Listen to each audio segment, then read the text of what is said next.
pong binulgar mga kababayan na matinding meron pong inilabas o isinapubliko na salita mga kababayan itong si Congressman Tere Redon patungkol po sa impeachment nitong si Sara Duterte. Talagang ito mga kababayan, ako naniniwala ako 100% mai-impeach po talaga itong si Sara. Pasensya na po doon sa mga didishit na galit.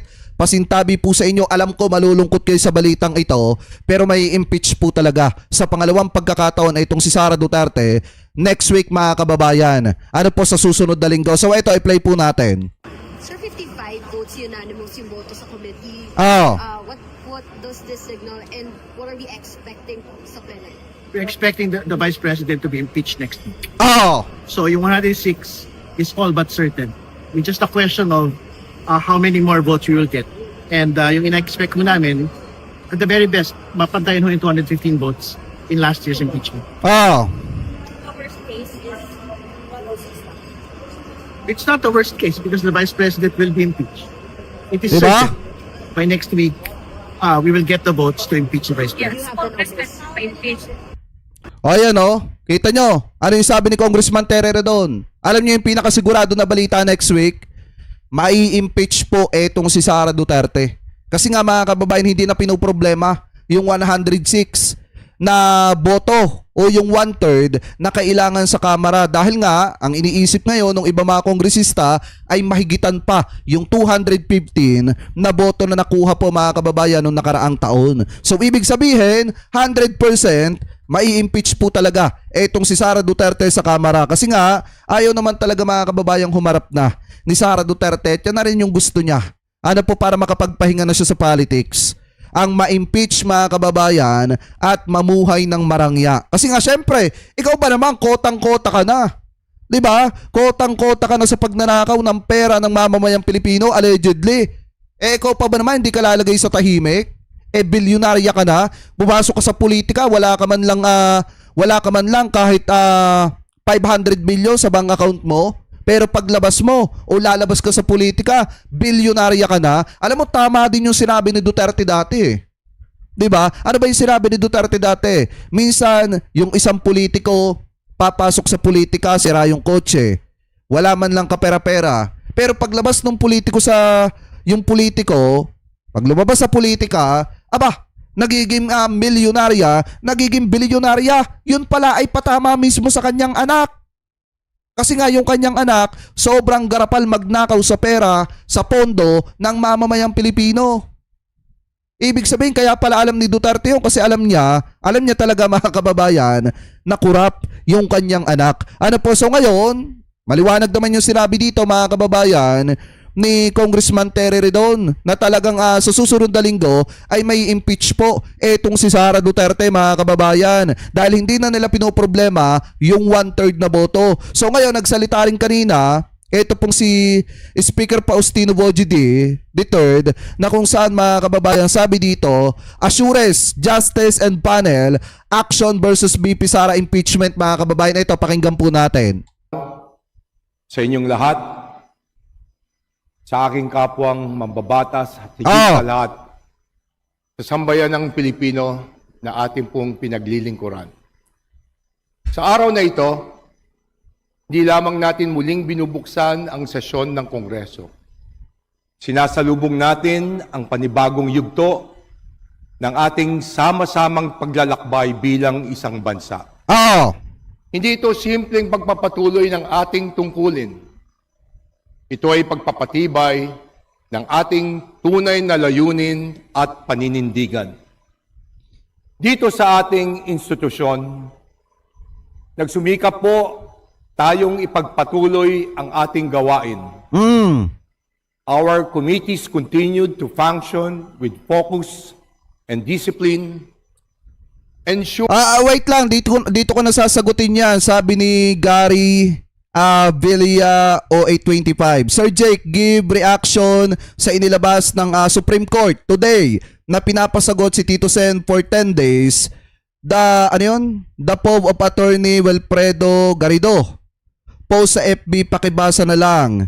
he bet that the case will be dismissed. Hindi, sa akin mga kababayan, alam kong kaya ni Tito Sen sagutin yan. Gaya nga ng paulit-ulit kong sinasabi mga kababayan, kung ano yung sinasabi ng konstitusyon, ng saligang batas, yun po yung sinusunod ni Tito Sen. Ako naniniwala ako na kapag ka pinatawag yan, pinasagot yan sa Korte Suprema, expected na naman na pasasagutin talaga yan mga kababayan sa Korte Suprema. Kasi nga, nung naglabas dati mga kababayan ng desisyon ng Korte Suprema, di ba isa sa kumwestiyon eto pong si Tito Sen at sinasabi nga niya na dapat kapag ka na-transmit sa Senado yung article of impeachment, dapat talaga ora mismo nagko-convene ang Senate. So ngayon, ang iginigit ni Tito Sen yung forthwith mga kababayan. So dito sa usaping ito, ako naniniwala ako, kayang-kaya ni Tito Sen sagutin yan dahil si Tito Sen ay may experience na sa usapin ng impeachment mga kababayan. At naniniwala ako na masasagot ni Tito Sen nang maayos yan. So sana nasagot ko yung sinasabi ni Sir Gary Villana. Mega love shoutout sa iyo. O Villa, mega love shoutout. Ensuring the governance remains steady, responsive, and accountable. Bago pa man mag-session break, mayroon na tayong 62 House bills na naisalang sa ikalawang pagbasa na direktang tumutugon sa pangangailangan ng ating mga kababayan. Kabila dito ang ilan sa mga mahalagang panukala na magpapabuti sa ating bayan. Ngayong linggong ito, tatalakayin natin ang National Land Use Act upang This professional Wait lang, may ads lang. Sorry. Tuloy natin mga kababayan. Even if you spend magkaroon tayo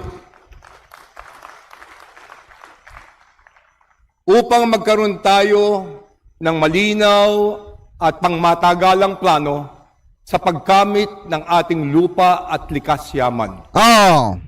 Panahon na rin na upang pagtibayin natin ang panukalang batas para sa 4Ps upang matiyak ang tulong sa ating mga pinakamahihirap na kababayan ay mananatiling maayos at sapat at napapanahon.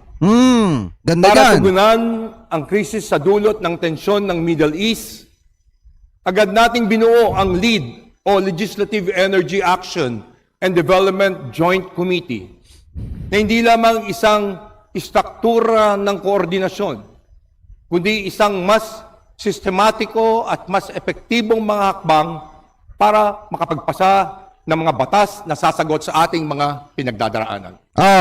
Alam naman natin na kapag tumaas ang langis, tumataas ang pamasahe, tumataas ang gastos ng mga manggagawa, tumataas ang presyo ng pagkain, at ang unang tinatamaan ay ang pamilyang Pilipino. Sa ilalim ng LEAD, pinag-isa natin ang mga pangunahing sektor: enerhiya, agrikultura. Para mas magaling pa magsalita si House Speaker Boji D kaysa kay Martin Romualdez sorry, sinasabi ko lang yung totoo mga kababayan Sinasabi ko lang yung totoo kasi mas naiintindihan na mga kababayang Pilipino po natin. Pagkain, transportasyon, paggawa, ekonomiya, ICT, at kalakalan. Hindi ito magkakahiwalay na hakbang. Ito ang pagsulong ng isang matibay na plano, isang malinaw na direksyon upang may sakatuparan natin ang layunin natin para sa isang ekonomiyang gumagana at nagbibigay ginhawa sa araw-araw ng buhay ng Pilipino. Ito ang serbisyong kailangan natin ngayon, hindi panandalian, kundi pangmatagalan. Bukod sa LEAD Joint Committee, nanatili pong aktibo ang iba pang mga committee, tulad ng Committee on Justice na tumutok sa impeachment hearings.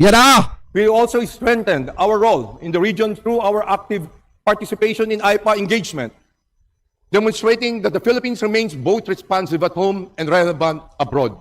To our colleagues who step forward to take the lead in these key House activities, Deputy Speaker Rachel Arenas, House Justice Committee Chairperson Jean K. Loristro, and House Ways and Means Chairperson Miro Kimbo, kasama ang mga chairperson ng 13 committees na bumubuo ng LEAD Joint Committee. Maraming salamat po sa inyo. Malapit Thank you ka na. for your leadership, Malapit na si Lustay. your diligence, your steadfast commitment to duty. Ito po ang diwa ng ating paglilingkod. handa sa anumang hamon at laging nakatuon sa kapakanan ng bayan. Kaya para sa mga nagtatanim ng pagdududa sa isip ng taong bayan, nakikiusap po kami na itigil nyo na ang pagpakakalat ng fake news dahil hindi ito nakakatulong sa pagresolba sa mga problema ng ating bayan. Tama! Gusto ko rin pong idiin na wala po kaming ibang hangarin kundi makapaglingkod at gawin ang aming mga responsibilidad dito. Bakit wala ata ako nakikita dito mga kababayan na dito sa sesyon ng Kamara, wala akong nakikita ni isang Duterte dito.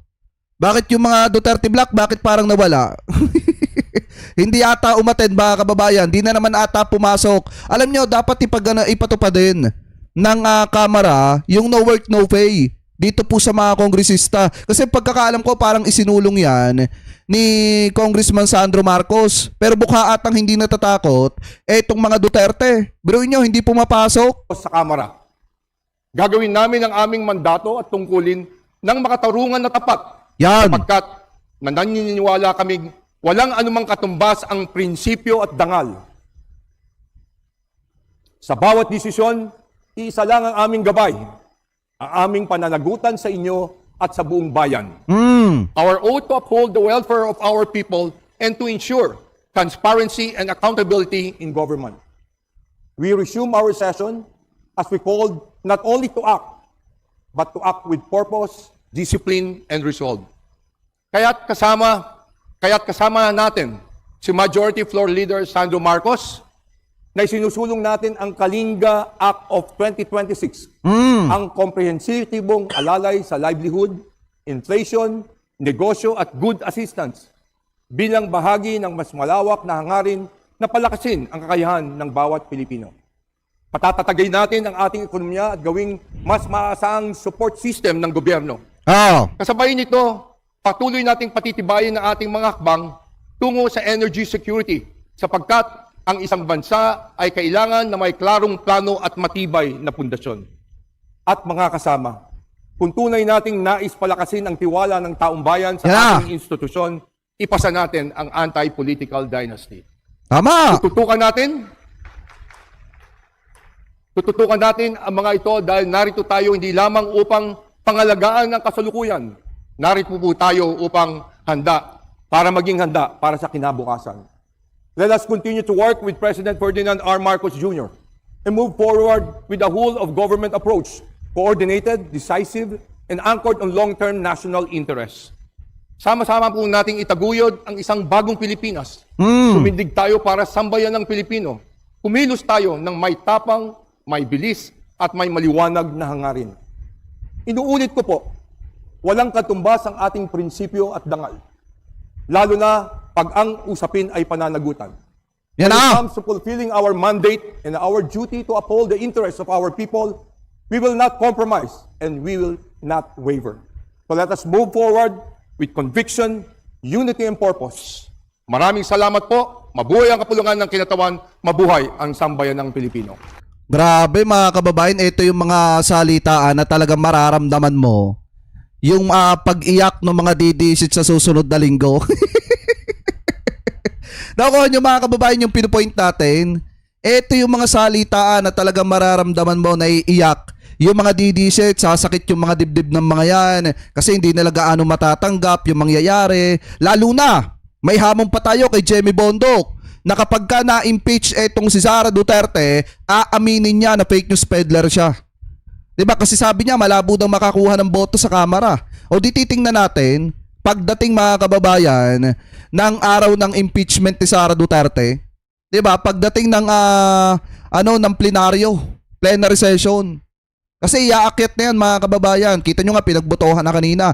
55 yung bumoto. So kung 55 yung bumoto, ibig sabihin ang kailangan na lamang mga kababayan, 51 na boto na lang para pasok sa 1/3. Ngayon, hindi na daw iniisip. Pakinig nyo naman yung sinabi kanina ni Congressman Terry Redon. Hindi na po nila iniisip yung 1/3. Ang iniisip nila, mahigitan yung 215 na nakuha na boto noong nakaraang taon, mga kababayan, para ma-impeach etong si Sara Duterte. Dahil malaki nga ang posibilidad na ma-impeach po talaga yan.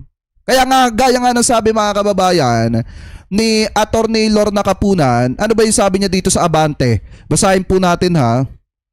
Yan. Sabi dito sa Abante, una sa balita, ayon daw po kay Attorney Lorna Kapunan, BP Sara Duterte tagilid sa plunder. O bakit daw mga kababayan?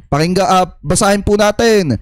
Naniniwala ang abogadong si Lorna Kapunan na ang ebidensyang ihaharap sa House Committee on Justice ay malakas at maaaring mahatulan si Vice President Sara Duterte sa posibleng kasong plunder. Sabi pa dito, tinutukoy ni Kapunan ang testimonya ni dating Senador Antonio Trillanes Deport na si Duterte at ang kanyang pamilya ay tumatanggap ng daang milyong piso mula po sa umanay sindikato o drug lord. Sabi pa dito, aniya, ang revelasyon ni Trillanes ay nagtutugma sa report ng Anti-Money Laundering Council o retong AMLC o retong AMLAC hingil sa 6.7 bilyong suspicious transaction ni Duterte at asawa nitong si Atty. Scarpio or Manasseh Scarpio.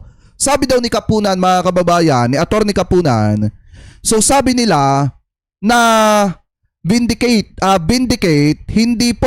hindi na-vindicate daw si Senator Trillanes. I think the right word is na-confirm sa ni Kapunan na na-confirm yung matagal na niyang sinasabi na totoo. Ibig sabihin mga kababayan, talagang totoo yung mga aligasyon ni former Senator Antonio Trillanes dito po sa mga Duterte at napatunayan yan nung nakita natin yung paglabas at pagpasok ng pera sa bank account ni Sara Duterte. So sabi pa dito, sinabi naman ni House Deputy Speaker at La Union Representative Paulo Ortega na mas malaki pa umano ang pumasok at lumabas na pera mula po sa mga bank account ni BP Sara Duterte at Mr. nito kaysa sa naiulat na mga bangko sa AMLC na nagkakahalaga ng 6.7 billion. Ayon kay Ortega, ang naiulat na mga bangko sa AMLAC ay ang mga covered transaction lamang na nagkakahalaga ng 500,000 pataas at suspicious transaction na anuman ang halaga.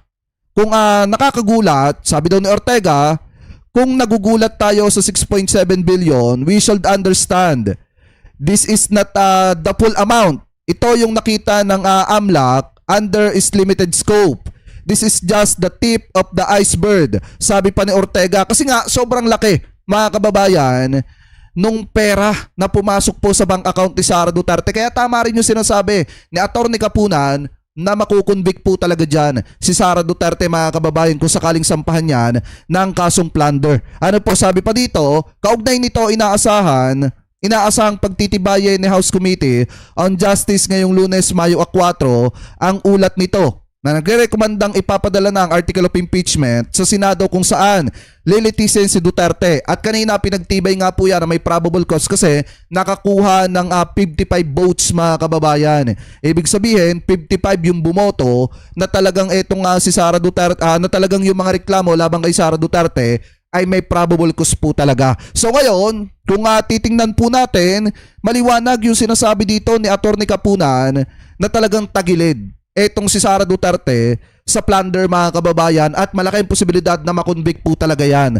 At lalo na, mga kababayan, dito sa usapin ng pagbabanta, talagang si Sara Duterte tagilid na tagilid din. So ngayon, sabi po dito sa ANC, nakita po natin balita kanina, yan ba ang next president? Tanong ni Atty. Kapunan. Kapunan hits BP Sara Duterte over threats to Marcos family. So ito, i-play po natin.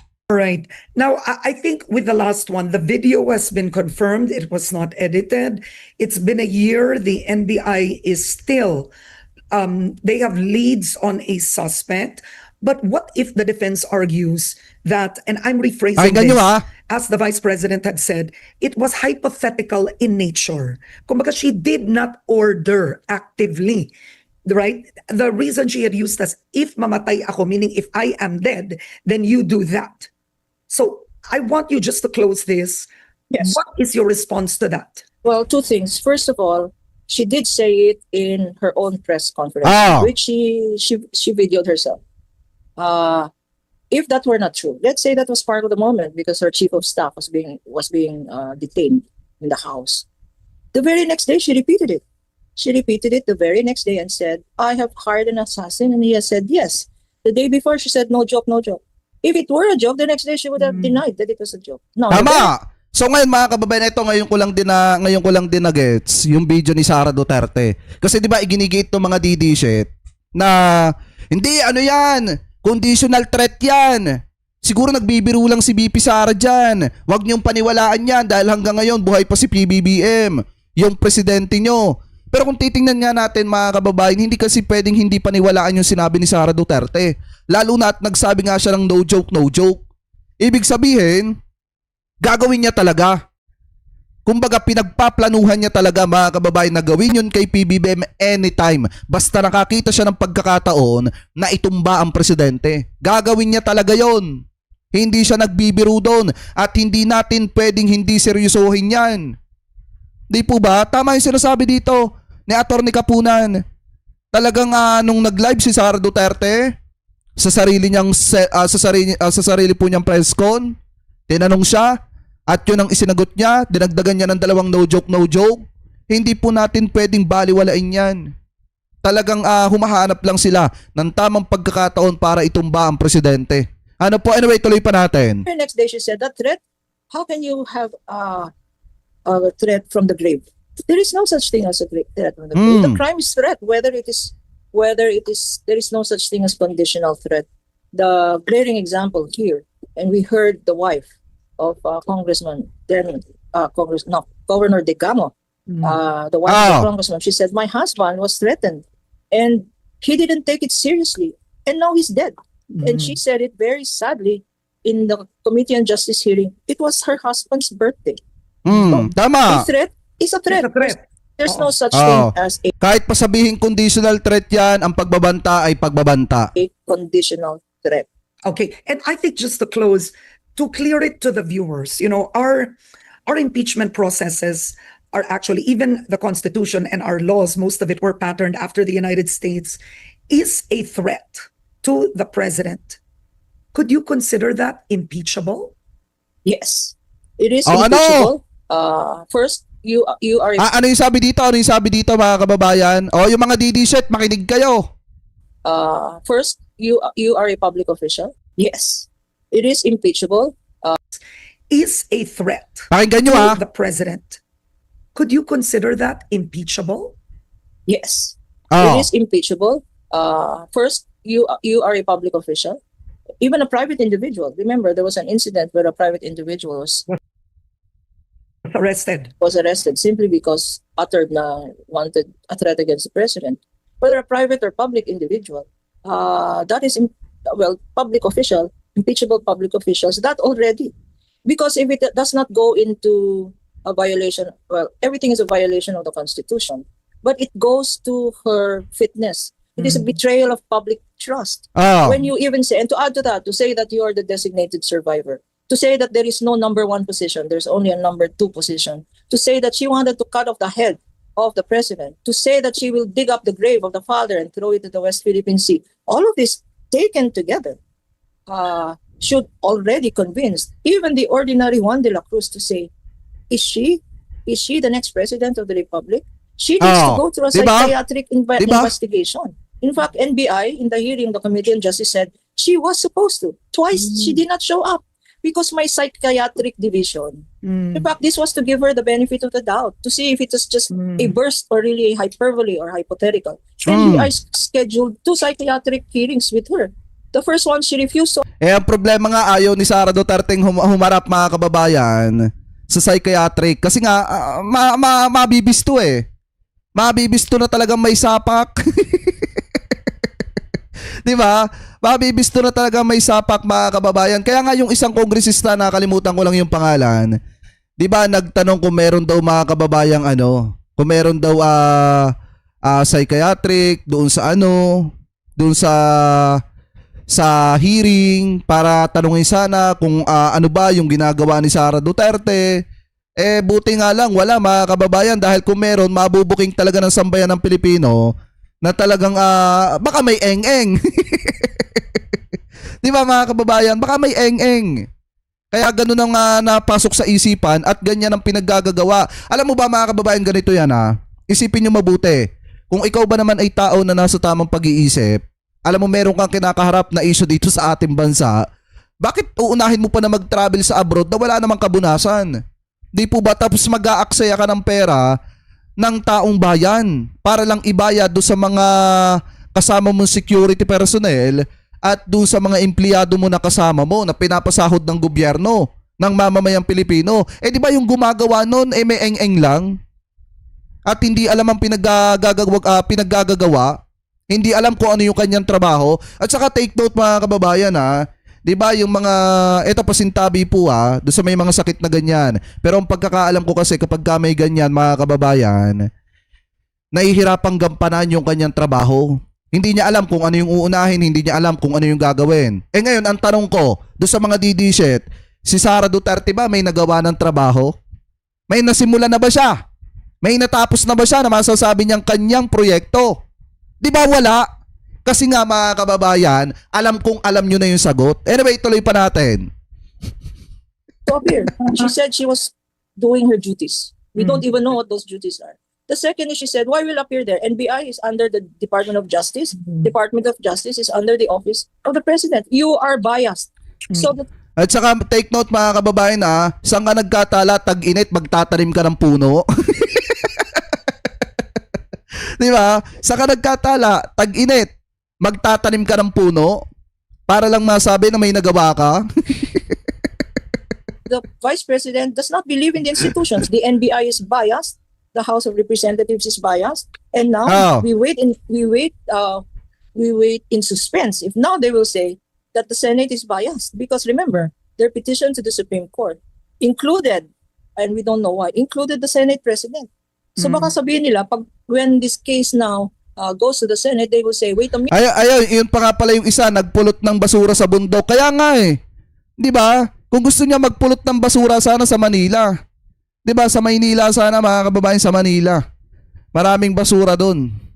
O kaya sa mga estero, mga kababayan, sa mga squatter, ang daming basura dyan. Dapat doon na lang siya nagpulot. We included you as respondent in our case in the Supreme Court. This is not right for the Senate to proceed on. Okay, I think very quickly, we are running out of time. I'm curious if, let's say this, if they get the votes in the plenary and if she is impeached in the House, are you possibly going to be a part of the prosecution? I've always said that I'm always a volunteer lawyer. I'm happy to serve. But now that you mention it, after they vote on the impeachment and the articles of impeachment, they will have to choose 11 public prosecutors. Yeah. Oh. Yeah. And with the 11 public prosecutors, I assume they will also think of private Ano ba ang rules? I'm curious. Pag sinabing public, pwedeng yun, pwedeng nasa House. The public prosecutors can only come from the House. Oo, so 11 yun. So Tapos 11, and then private, yes. The private can be as many as are willing to volunteer. I see. And you're willing. I was willing in the last impeachment hearings last year. I'm willing now. I'm older and wiser and more willing. And I can Yan! sense you're Nako also po! armor. Oh yes. All right. Because I've known you for so many years. Right? No, because Okay. kasi yung programa mo Karen, pang kalmado yan. Okay. You should see me in my intemperate language in other interviews. Pero All right. kagalang-galang ka Karen. Okay. On that note, I want to thank you, Attorney Lorna Kapunan. Ngayon mga kababayan, ano ba yung sinabi dito ni Attorney Lorna Kapunan? Sabi niya dito, yun daw kay Sara Duterte yung pagbabanta sa buhay ng presidente, impeachable daw talaga yon. Kasi nga naman kung babalikan natin, way back nung panahon ni dating Pangulong Duterte na siya, yung presidente, di ba may isang teacher na nagbanta sa buhay niya? Yung alam ko 50 million ata yung ibabayad itong balang si Digong. Ano ba ginawa nila doon? Di ba pinaaresto nila yon mga kababayan? So ngayon kung pagbabasihan natin, kung yung normal na mga kababayang Pilipino po natin na nagbanta ng highest official of the land ay pinakakasuhan, pinakukulong, kasino ba mga kababayan na gawin natin pantay yung batas? Kapag ang vice-presidente nagbanta sa buhay ng presidente, talagang dapat siyang ma-impeach at higit sa lahat dapat din siyang makasuhan at maaresto mga kababayan. Dapat ganon. Kaya nga etong kay Sara Duterte ginawa, yan po mga kababayan ay impeachable po talaga.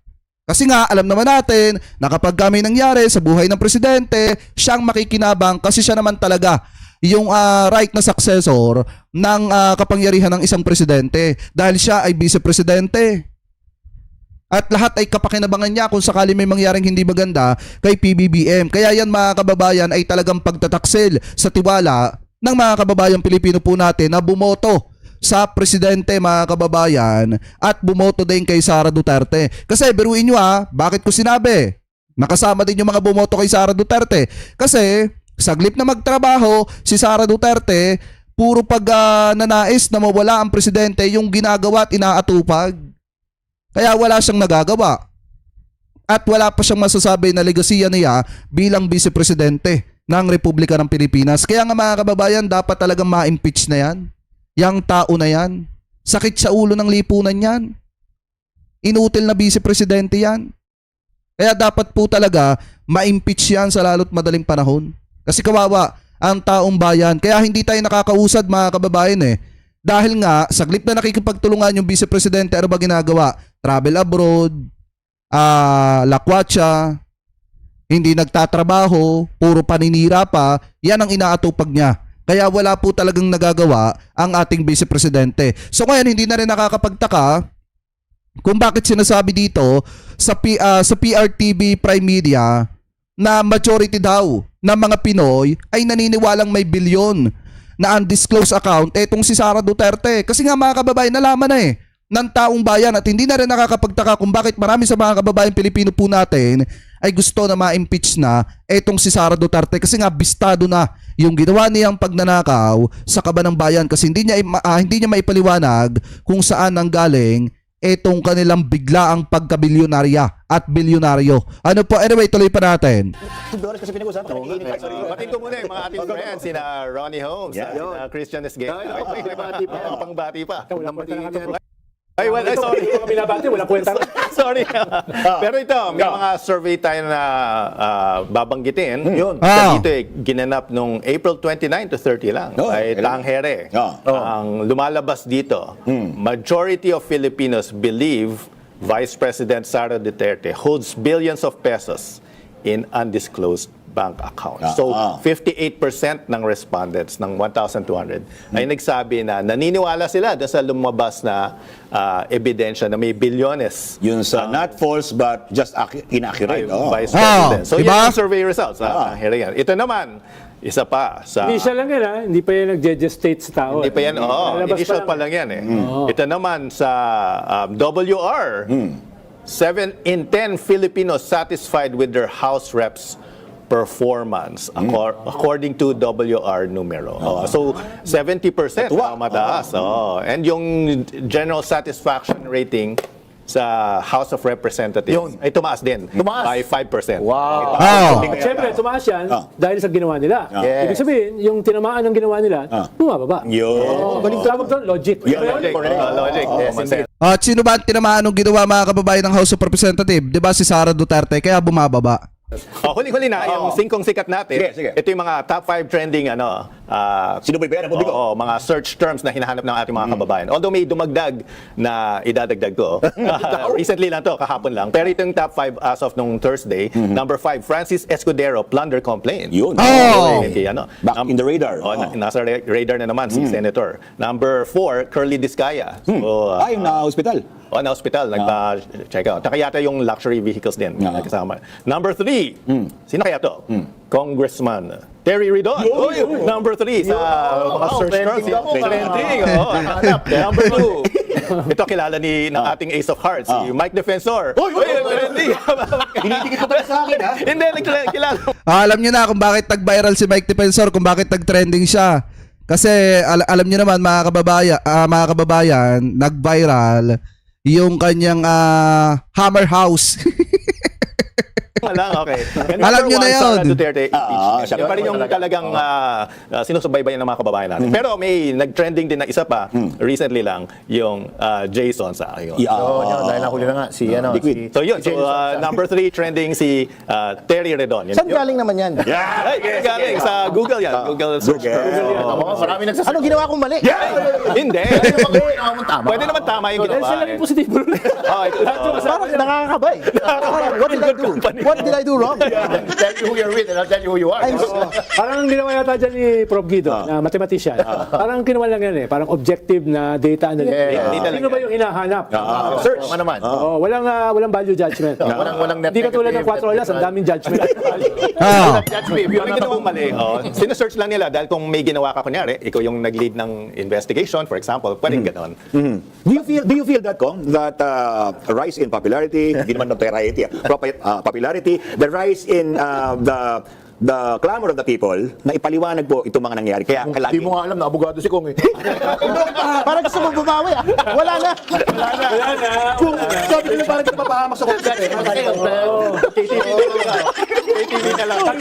Touch move na. Full to finish. Full to finish. Howlen, di ba? Kasi binabanggit sa kanina, tumataas yung popularidad, no? Yung isa, yung tinutukoy na, bumababa. So, may ganun din ba kayong Tawag pag-aaral? dyan, P6. Physics. Full group, eh. Hindi, sa bahagi naman ho namin, wala naman pakialam dyan sa mga numero-numero eh. I think yan. we have to focus on the tama. work. And the work is, just do the work of the committee, no? Tapusin ho yan, and tapos na, kung ano man yung lumabas doon, edi yun ho yung lumabas doon. Wala naman kaming real feelings about popularity. Or at least you should. Yeah. Kasi it's ultimately a matter of accountability. Kung wala naman, for example, kung wala naman ho talagang laman yung AMLAC, edi wala naman kayong pipisin. Hindi pahiya kami, halimbawa. Diba? Pero meron ho eh. And it wouldn't have been a unanimous vote. Diba? People would have Yung voted pan yan accordingly. parang envelope doon sa impeachment Correct, Clarissa. Hindi pinabuksan. Ang abogado na wala naman pala. Wala naman pala naman, no? Di ba? Nagamit para People maging power. trigger. Ang problema, sumayaw kasi si late Senator Tessie Aquino. Sorry, Senator. Pagkana tayo dito, eh. Ito, may ano. So ngayon, eto, cut na natin dito mga kababayan na. Maliwanag kasi dito, kung mapapansin nyo rin naman, ang laki ng partisipasyon talaga dito ni Congressman Terry Redon at ni Congressman Jinky Luistro mga kababayan. Dahil nga, kung hindi dahil sa kanilang komite mga kababayan, kung hindi dahil sa mga ebidensya na ipinakita ni Congressman Terry Redon, hindi naman talaga hahantong si Sara Duterte sa point na yan. Kaso nga lang ang problema, talagang lahat ng mga gustong malaman ng mga kababayang Pilipino po natin ay nasaksihan natin. Ibig sabihin, lalo na yung pagpasok at paglabas ng pera, kung gaano nga ba kalaki yung yaman ni Sara Duterte, yun ay naibulgar mga kababayan dahil na rin sa galing ni Congressman Terry Redon. Kaya hindi na rin nakakapagtaka kung bakit naging maingay at naging mainit yung pangalan niya ngayon. Kasi marami talagang bumilib. Nabuksan yung paglabas at pagpasok or yung usapin ng paglabas at pagpasok ng pera sa bank account ni Sara Duterte at nalaman ninyo na si Sara Duterte pala hindi natin katulad na pobre. Ano po, si Sara Duterte pala ay bilyonarya.